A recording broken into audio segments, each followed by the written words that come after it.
Às vezes ela tem alguns empecilhos para cura. Às vezes a pessoa não libera perdão, às vezes a pessoa não se arrependeu.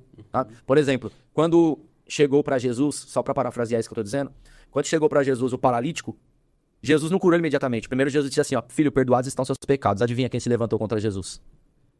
Os fariseus falaram, você tá louco, meu cara chega aqui, paralítico, você vai falar para ele que o perdoado tá os pecados dele? O que Jesus estava fazendo? Limpando ele, antes de ministrar a cura. Olha o mistério aí, entendeu? Então ali é um processo de libertação, Jesus está ensinando. Que primeiro o pecado precisa ser retirado para depois acontecer aquele milagre na vida dele. Então, às vezes tem essa razão. E o que acontece muitas vezes? Às vezes as pessoas não têm fé. A pessoa não acredita mesmo. Ela não acredita. A pessoa que está vindo, ela não acredita, ou ela não está disponível para liberar os perdões ou para passar pelo processo de libertação. Aí eu te falo assim, ó, vamos voltar lá. Deus não queria que ela fosse curada? Sim, Deus sempre quer que ela seja curada. Mas uma coisa é Deus querer, outra coisa é ela querer. Aí vamos trazer para uma outra coisa para você poder entender melhor. Deus, aí vai ficar mais fácil de você entender. Deus quer salvar todo mundo, sim ou não? Sim. Sim. Mas todo mundo é salvo? Não. Então, por quê? Porque tem gente que não quer. Não quer, não tem Pronto, fé. acabou. É isso. E curas e libertações é para quem quer. E não é dizer que quer, é querer de verdade. Porque você tem entrevistado muita gente de libertação aqui, e vocês que ouviram essas pessoas de libertação, você sabe o quanto que a pessoa tem que ter de dedicação para abandonar uma vida de pecado, de infiltração do lado das trevas. Ela precisa mudar muito a vida dela, ela precisa renunciar a muita coisa. Aí eu te pergunto, todo mundo tá disposto a pagar esse preço? Não. Não tá. Então não vai viver. Mas Deus não queria libertar? Aí fica aquele negócio. Entendeu? Entendi. Fez sentido? Deus Sim, sempre sim. quer. Mas depende, uma coisa Deus nunca vai intervir, Rafa. Numa coisa Deus nunca vai intervir, nem na cura, nem na libertação, nem no batismo com o Espírito Santo. Deus respeitou a minha cabeça, 21 anos. Falou, filho, enquanto você não entender que o bloqueio é você, você vai ficar aí. E se chama livre-arbítrio. Deus nunca vai intervir no livre-arbítrio de ninguém. Deus quer curar. Agora, você quer cura, mas só que você curar, você precisa perdoar o seu familiar que você não perdoou. Quantas vezes a pessoa chega pra mim, pastor, ora aqui por cura. Aí eu vou começar a oração, o Espírito Santo fala, para, nem hora. Parei a oração. Você já perdoou fulana? A pessoa, ó, fica aqui pedindo perdão aqui, liberando perdão, que eu vou ali orar pelos outros, daqui a pouco eu volto. Aí volto. O que você tinha mesmo? Eu não conseguia levantar o braço. Ah, levantei o braço. Não precisa nem de oração. Por quê? Porque a pessoa não sabe nem, quer cura, mas não, sabe, não tem a base da palavra. Tá olhando para outras coisas. Então, acaba não recebendo os milagres de Deus, não porque Deus não queria fazer, mas porque ela não tomou as decisões que deveria tomar. E Deus não interfere nisso, Rafa. Deus não interfere no livre-arbítrio nunca. Você sabe o que é batalha espiritual? Vocês têm ouvido bastante sobre batalha espiritual. Sabe o que é batalha espiritual? Batalha espiritual é uma batalha invisível, mas real, entre Satanás e seus demônios, entre Deus e seus anjos, pela minha alma e pela tua alma, e que os dois lados respeitam uma coisa que é intocável. Ninguém pode tocar nisso. Nem o lado das trevas, nem o lado da luz. Seu livre-arbítrio. Ninguém pode mexer nisso. Isso tem que respeitar. Então, o inimigo vai lutando de um lado para você mudar sua conduta e querer ir pro lado ruim. E o Senhor, o Espírito Santo vai trabalhando do outro lado e falar, não, filho, vem pra cá. E aí fica essa briga ali no meio. Pra onde você for, é quem vai ganhar a guerra. Isso é a batalha espiritual. Eu mencionei a questão de terapeutas aqui, mas eu não sou contra terapeutas. Desde que ele vai ensinar na palavra. Porque daí, Sim. uma pessoa que precisa de uma instrução, né? Que precisa liberar um perdão, uma pessoa que precisa... peraí, você tem que pensar aqui, ó, você precisa arrumar isso aqui. Sim. Às vezes uma terapeuta que vai saber direcionar a pessoa pro lugar certo, ele pode chegar a conduzir a uma cura Sim. a partir do entendimento, né? Acho que é errado, não. Não é uma coisa errada. Não é, sabe por quê? Sabe quando eu vejo isso? Quando chega pessoas pra mim e eu percebo que a pessoa não tem disposição ou nem disposição, não tem fé, ou não quer, eu já falo logo, pode ir pro médico. Vai pro psicólogo, vai pro psiquiatra, porque eu já percebo que você não vai querer. Você tá dizendo que você quer. Porque tem pessoas que é mais fácil pra ela tomar um remédio do que buscar Deus em oração, é verdade, não é? Então, resumindo, a cura é uma coisa para as pessoas que já entenderam o mistério. Lógico, com certeza. Assim, pra quem vai ministrar. Mas pra quem vai receber, ela precisa querer de verdade. Fala assim, não, eu quero de verdade ser curado. Como a mulher de fluxo de sangue. Ela tem um entendimento, olha, eu vou lá, ela tem uma fé. Eu vou atrás de Jesus, eu sei quem ele é, eu vou tocar nele, eu vou receber meu milagre e pronto, acabou. Não fica assim, não sei se vai, se não vai, não sei se esse homem é homem de Deus, se não é, mas se não der certo, não sei o quê. Não fica com um monte de picuinha na cabeça, ela simplesmente é uma convicção, é uma palavra de fé. Isso é buscar cura, entende? É um posicionamento. E eu te falo assim, eu como ministro de cura, sabe qual é a minha maior dificuldade? Não é curar os enfermos. Sabe qual é a maior dificuldade? É colocar na cabeça das pessoas que Deus quer curar elas.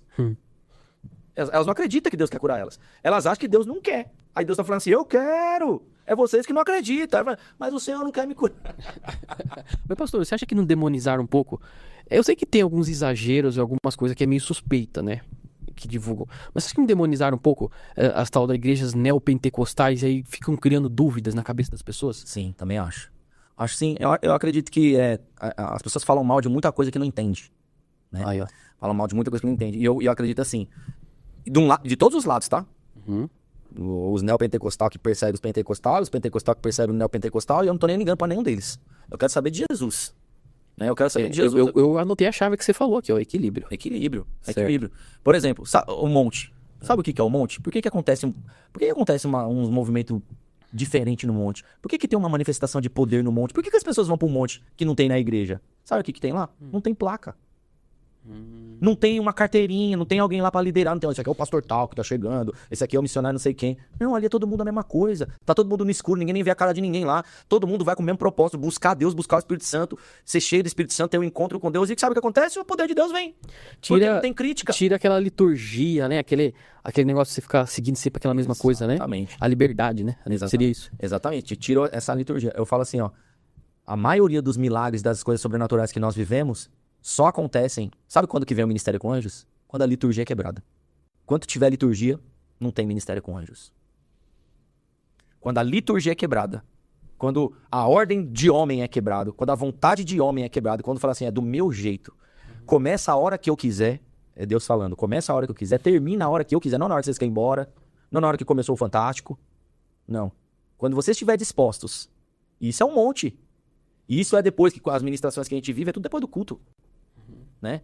É totalmente diferente. É quando tá lá só os íntimos do Senhor.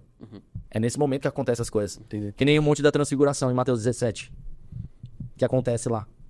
A nuvem da glória vem, transfigura o rosto de Jesus, o rosto dele resplandece como o sol. Vem uma voz do céu, esse é meu filho amado, escutem ele. Aparece Moisés e Elias para os discípulos. Sabe quantos tinha lá? Pedro, Tiago e João. Só os íntimos. Só os próximos. Não é para todo mundo. Que poderoso, né? Meu Deus do céu. Extraordinário. Extraordinário. Aqui E a experiência. Eles viram o Moisés que eles estudavam a vida inteira, né? Exatamente. E o que eles falam? É uma experiência que eles tiveram. Sabe pra que Deus te deu experiência? Você que viveu uma experiência com Deus, a sua experiência com Deus não é pra você ficar em casa dormindo, não. Sabe o que eles falaram pra Jesus? Senhor, vamos fazer umas cabanas aqui, tá maravilhoso aqui. Ficar aqui só no céu, só glória, só vitória de Jesus. Opa, acabou. Tem um endemoniado lá embaixo, que os discípulos lá de baixo não conseguiram expulsar. Nós temos que trabalhar. É pra isso que você recebeu a glória aqui. É pra isso que vocês tiveram experiência. Agora vamos trabalhar. As suas experiências é pra você trabalhar pra Deus, é pra você falar de Jesus onde você estiver, pra você orar pelas pessoas, pra você evangelizar, pra você dizer que Deus é vivo. Sabe o que eu costumo dizer? Rafa, pode te assustar aqui. Eu não acredito mais em Deus. É, isso mesmo que você ouviu. Como assim, pastor? Eu não acredito em Deus. Eu não acredito em Deus. Eu tenho certeza. Eu não acredito mais. Que susto. Como que ele vai explicar isso agora? É que eu quis deixar uma polêmica aí pra vocês. Arrepiar o apresentador aqui. Eu não acredito, eu tenho certeza, eu tenho convicção. Eu não preciso acreditar mais. Eu tenho convicção. Hoje eu digo isso. Você não precisa ficar tentando. Não tem. Você sabe, você anda com ele, você ouve ele, você sente ele, você vê ele curando, você vê ele libertando, você vê ele batizando, você vê ele enviando os anjos. O tempo todo você sente cheiro, você tem visão. O tempo todo ele falando contigo. Como que eu vou falar que eu preciso acreditar em Deus? É a mesma coisa que eu falava pra você, acredita que essa planta aí tá atrás de você? Seria isso. Não precisa perguntar. Eu acho que a questão de acreditar é uma coisa pra quem não teve experiência. Por isso que eu falo, quem teve experiência não acredita, mas tem certeza. É verdade. E olha que interessante isso aqui. Eu até separei um versículo aqui, ó. Sabe quem disse isso? Que tem certeza? Um homem chamado Paulo. Ele disse assim, ó. Estou certo. Em outras palavras, ele disse, eu tenho certeza. Olha o que ele disse.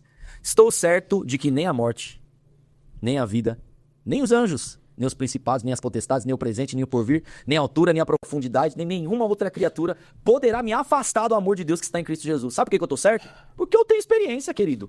Eu tenho certeza. Olha só. Então, busque experiência com Deus, porque o dia que você tiver experiência com Deus, você nunca mais duvida. Ninguém vai apontar o dedo da tua cara e dizer que não é verdade.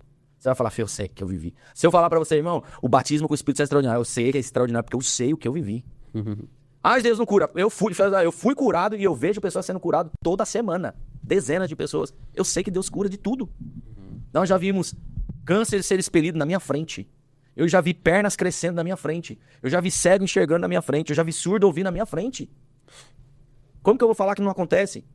Eu já vi, não sei se a gente pode falar nessa daqui, talvez vai ficar para outro dia, mas eu já vi uma pessoa passando pela cirurgia espiritual, os anjos ministrando a pessoa, e ela levitou na nossa frente.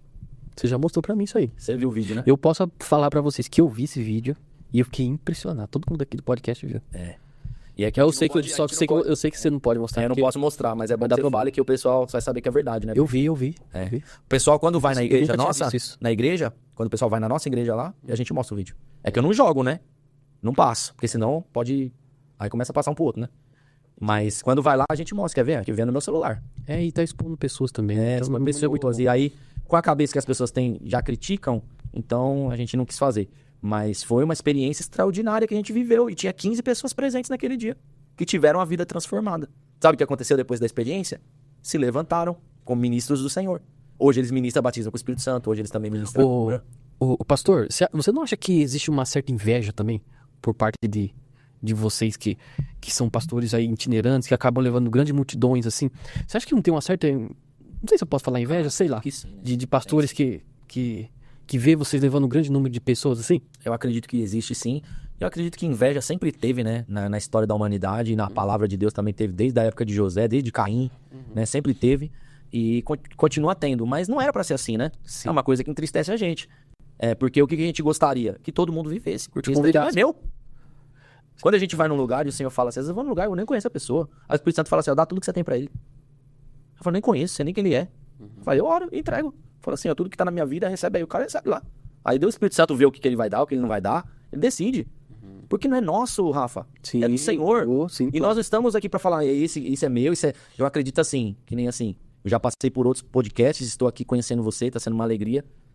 Mas o Senhor tem o Senhor tem o bocado de cada um. Claro, com certeza. O Senhor tem o seu público. Cada um tem um papel no reino. Cada um tem seu papel no reino. Eu não vou tirar ovelha do outro, você não vai tirar ovelha de mim. O que é meu, Deus deu pra mim. O que é seu, Deus deu pra você. Não precisa ficar, sabe? E isso é muito feio. Às vezes, as pessoas que não são crentes vêm me perguntar sobre isso. Mas, poxa vida, por que um cara fica falando mal do outro? No reino das trevas você não vê isso. Um macumbeiro falando mal de outro macumbeiro, mas outros crentes. Então eu falo, Jesus falou isso, né? Que o filho das trevas é mais prudente do que o filho da luz. E aí você vê o povo de Deus dividido, mas o povo das trevas ali unido. É verdade. Isso é muito... Falando a mesma língua, né? Falando a mesma Ô pastor, qual que é o papel dos anjos? O que eles fazem? O que diferencia eles do Espírito Santo? Vamos lá. Os anjos são instrumentos da vontade de Deus. Certo. Ele tem função de guiar, proteger, comunicar e adorar o Senhor. Os anjos trabalham tudo que está no nosso externo, eles operam. O Espírito Santo é o único ser que tem a legalidade de estar dentro de nós. Um anjo nunca vai entrar dentro de você. Entende? Aqui, a grosso modo, pra gente não entrar muito, né? Os anjos não são seres espirituais distantes, mas são representantes da vontade de Deus envolvidos nos detalhes da nossa vida, pormenores.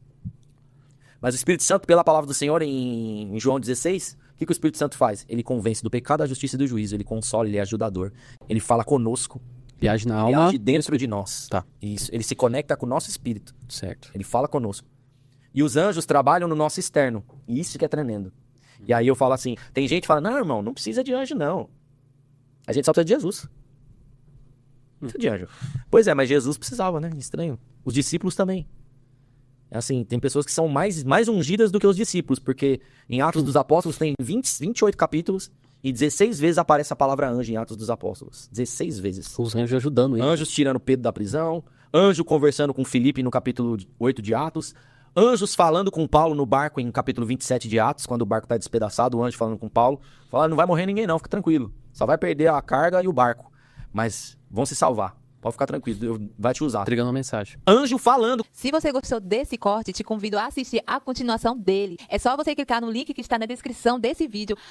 E não se esqueça de conhecer o nosso site, que é crentepodcast.com.br. Amém?